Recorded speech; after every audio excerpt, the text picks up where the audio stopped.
देखिए हमारे उत्तर प्रदेश का हाल देखिए आप, होली बड़ी आराम से गुजर जाने दी, रंग बड़े आराम से फेंक जाने दिया, होली बड़े आराम से मनवा ली गई, और जैसे ही रमज़ान का महीना आया आज ये ऑर्डर नाफिज कर दिया गया कि किसी भी धार्मिक स्थल पर 5 आदमी से ज़्यादा नमाज पढ़ने की अनुमति इजाज़त नहीं होगी। बेवकूफ़ों की बड़ी तादाद है दुनिया में, बेवकूफ़ों की, जाहिलों की बहुत बड़ी तादाद। आज कोरोना को 1 साल हो गया, कोरोना की उम्र आज 1 साल। अब कोरोना जाने लगा है स्कूल में, यूकेजी नर्सरी पढ़ने के लिए। आपको यकीन नहीं होगा कि कोरोना स्कूल में कैसे पढ़ने जा रहा। अरे अब वो मदरसा जाता है पढ़ने के लिए, हफ्ते में 2 ही दिन आता है अब सड़कों में। वो कौन से दिन? शनिचर और इतवार को, क्योंकि उस दिन स्कूल में छुट्टी होती है, तो कोरोना आ जाता है सड़कों पे। अब तो इस सड़कों पे शनिचर इतवार को आते हैं, तो गवर्नमेंट ने शनिचर इतवार को लॉकडाउन लगा दिया है। आप चले जाइए महाराष्ट्र औरंगाबाद में, अकोला के इलाके में हफ्ते में 2 ही दिन लॉकडाउन होता है, शनिचर और इतवार। रीज़न पूछिए कि सर ये 2 दिन लॉकडाउन क्यों होता है? वो बोलते हैं इसलिए कि 2 दिन में कोरोना घूमता है सड़कों पे, और बाकी दिनों में कहाँ रहता है कोरोना?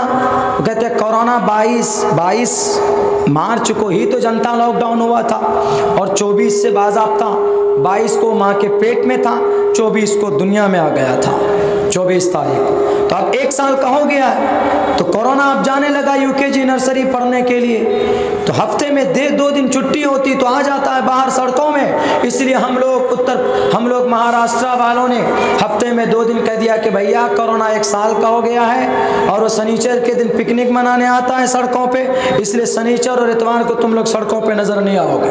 हफ्ते में 2 दिन लॉकडाउन है। मैं झूठ बोल रहा हूँ तो पूछ लीजिए आप, आपके महाराष्ट्र में जितने भी यार दोस्त हैं, पूछिए कि भैया तुम्हारे हफ्ते में कितने दिन लॉकडाउन लगता है? वो कहेंगे 2 दिन। हमको किस लिए पता चला? हमारा एक दोस्त रहता, हमने कहा कि मेरे नाम हमारे जो आपके पास कुछ अमानत है भेज दीजिए। बोला मौलाना सोमवार के दिन सुबह भेजूंगा। हमने कहा क्यों? बोला लॉकडाउन। और अल्लाह की कसम, मैं इल्मे गैब से वाकिफ नहीं, लेकिन मैंने उत्तर प्रदेश की एक तकरीर में कह दिया था कि होली तक लॉकडाउन में थोड़ी ढील मिल रही है, ये होली जैसे ही जाएगी सब पे शिकंजा कसा जाएगा, और तीर बिल्कुल निशाने पर लगा। आज ये ऑर्डर नाफिज हो गया है उत्तर प्रदेश के अंदर। हमने कहा क्यों? बोला लॉकडाउन चल रहा। हमने कहा कि फेज 1 का लॉकडाउन चल रहा, संपूर्ण लॉकडाउन? बोला नहीं, हफ्ते में 2 दिन चल रहा, शनिचर और इतवार।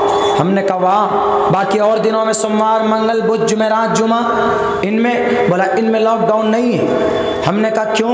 बोला कि कोरोना यूकेजी नर्सरी पढ़ने जाता है, और शनिचर इतवार को स्कूल की छुट्टी हो जाती है, बाकी घूमने में आता है, तो इसीलिए गवर्नमेंट ने कह दिया कि 2 दिन में लॉकडाउन, 2 दिन के अलावा अनलॉक रहेगा, बाकी 2 दिन लॉकडाउन है।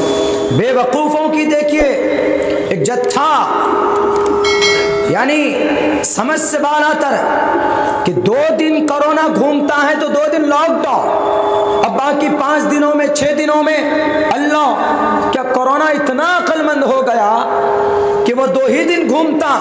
अब 5 जगहों में तो ये लॉकडाउन का सिस्टम लगा दिया कि रात को 9 बजे से लेकर सुबह 9 बजे तक lockdown, curfew, because of corona, Covid. क्यों जनाब? कोविड की वजह से रात में, बाकी दिन में। इतना अक्लमंद कोरोना है, आता है तो ज़िला में डीएम को कह देता है कि सर मैं रात को 9 से लेकर सुबह 9 बजे तक घूमूंगा रात में, इसीलिए लॉकडाउन लगा के रखिएगा, कह के आता है कोरोना।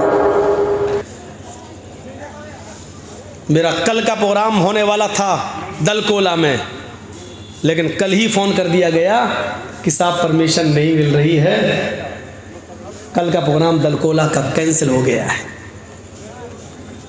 आप लोगों ने जिस हिसाब से भी किया, अल्लाह ताला आपके इस जलसे को कामयाब करे, मैनेज करके हिंदुस्तान में चलता। तो मेरे भाइयों, अर्ज इतना करना था मुझे, इंसानियत यहाँ से सीखिए आप। जो इस्लाम पेश कर रहा है, इस इस्लाम पेश कर रहा है। अल्लाह के नबी सल्लल्लाहु अलैहि वसल्लम ने फजर भी वहीं पढ़ी, सूरज निकल गया तो वो यहूदी खुद आता और कहता है कि अल्लाह के नबी सल्लल्लाहु अलैहि वसल्लम, मैं देखना चाहता था कि आपको गुस्सा तो नहीं आता है। तो अल्लाह के नबी सल्लल्लाहु अलैहि वसल्लम ने पूछा, कैफा वजदता नाती फी किताबिक, अपनी किताब के मुताबिक तुमने मेरी सिफत कैसी पाई, यानी तुमने अपनी किताब तौरात में जो पढ़ा था उसके मुताबिक मुझे कैसा पाया। उसने कहा, मेरी किताब में जैसे लिखा था उससे भी अच्छा, उससे भी आगे बढ़कर, उससे भी बढ़कर आपको मैंने बाखलाक पाया है। फिर अल्लाह के नबी सल्लल्लाहु अलैहि वसल्लम ने उससे पूछा, फिर तुझे कौन सी चीज़ रोक रही है इस्लाम कबूल करने से, यानी अपनी किताब के मुताबिक जब तूने मुझे वैसा पा लिया जैसी तेरी किताब में लिखा है, तो फिर तू इस्लाम कबूल क्यों नहीं करता, फिर कौन सी चीज़ माने, फिर कौन सी चीज़ तुझे रोक रही है इस्लाम कबूल करने से। कहने लगा, हाथी यदका उबायका अलल इस्लाम, आए अल्लाह के नबी अपना हाथ बढ़ाइए, अपना हाथ लाइए, मैं आपके हाथ पर हाथ रखकर कलमा पढ़ना चाहता हूँ। अल्लाह के नबी ने अपना हाथ बढ़ाया और उस यहूदी ने उसी वक्त कलमा पढ़ा, अशहदु अल्ला इलाहा इल्लल्लाह व अशहदु अन्न मुहम्मदन अब्दुहु व रसूलुहु। इस जमीन के मालिक हम, इस शहर की पूरी बागडोर मेरे हाथ में, मेरा एक एक सहाबी मेरे एक इशारे पर कत्ल करने के लिए तैयार, लेकिन एक मामूली यहूदी कह रहा बैठ जाओ, जब तक मेरा कर्ज नहीं दोगे मैं उठने नहीं दूंगा। अल्लाह के रसूल बैठ जाते हैं। उस यहूदी का हक है, वो कर्जा ले सकता है, सख्ती से मांग सकता है, क्योंकि उसने मुझे कर्जा दिया है।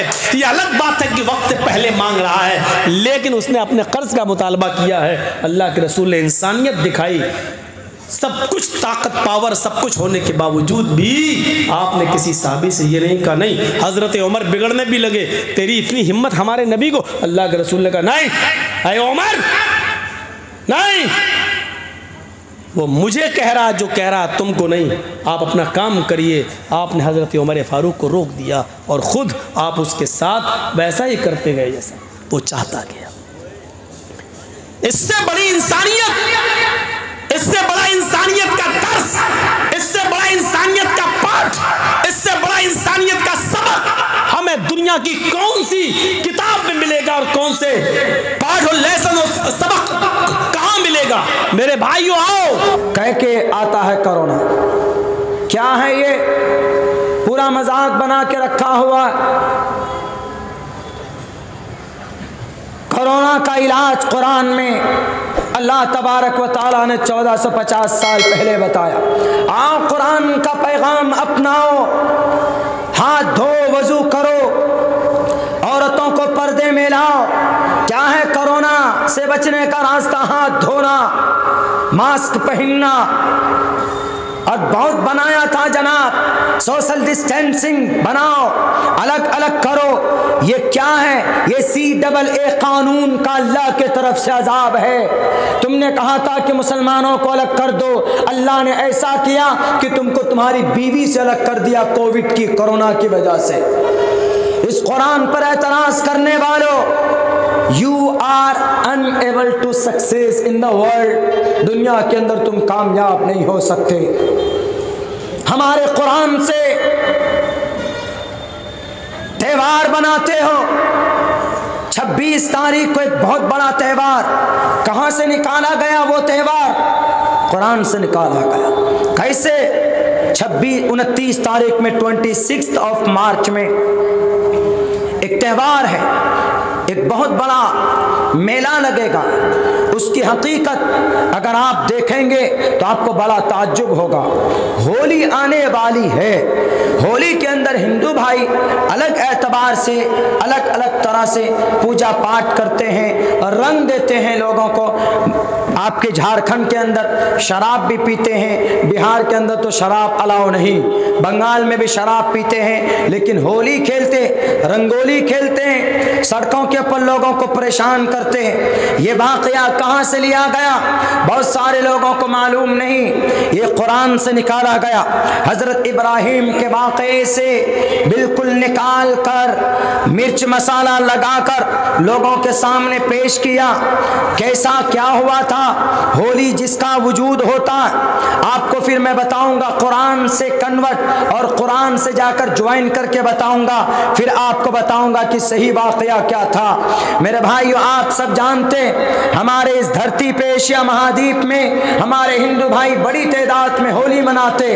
क्यों होली मनाते हैं? वो रंग डालते हैं, ढोल बजाते हैं। हमारे यहाँ बचपन में हमने देखा कि धूल उठाकर कोई बाइक वाला जाता है तो उसके पीछे डाल देते हैं, उसके सर पर डाल देते हैं। आज तो रंग डाल देते हैं पिचकारी से, पूरे कपड़े खराब कर देते हैं। क्यों करते हो ऐसा?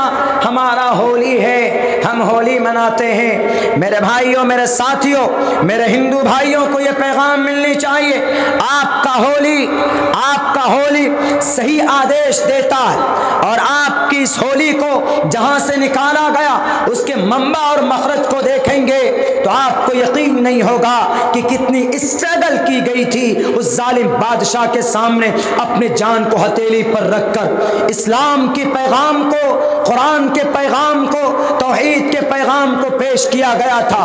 What is the reality of Holi? क्या हकीकत है होली की? एक बहुत बड़ा जालिम बादशाह था जिसका नाम हिरण्यकश्यप था। उसको भगवान ब्रह्मा ने उनको वरदान दिया था कि तुम ऐसा करो कि जमीन पर जाओ, तुमको आसमान से, जमीन से, दाएं से, बाएं से कोई नहीं मार पाएगा, तुम सुपर पावर हो, तुमको ताकत दी जाती।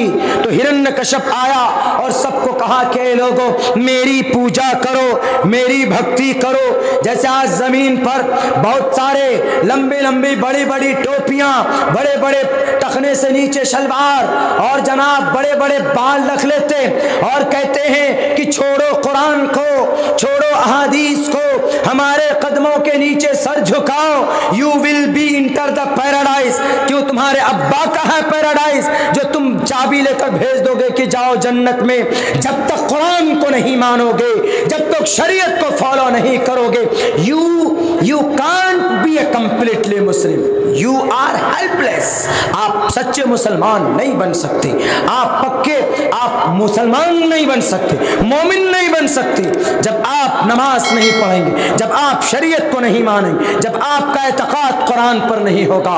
मेरे भाइयों, क्या कहा हिरण्यकश्यप ने? मेरे सामने सजदा करो, मेरे सामने अपनी मुकद्दस पेशानी को झुकाओ। तो सारे लोग जो गांव के आसपास के लोग थे, हिरण्यकश्यप को कहा कि you are my God, you are my lord, आप हमारे खुदा, आप हमारे परमात्मा।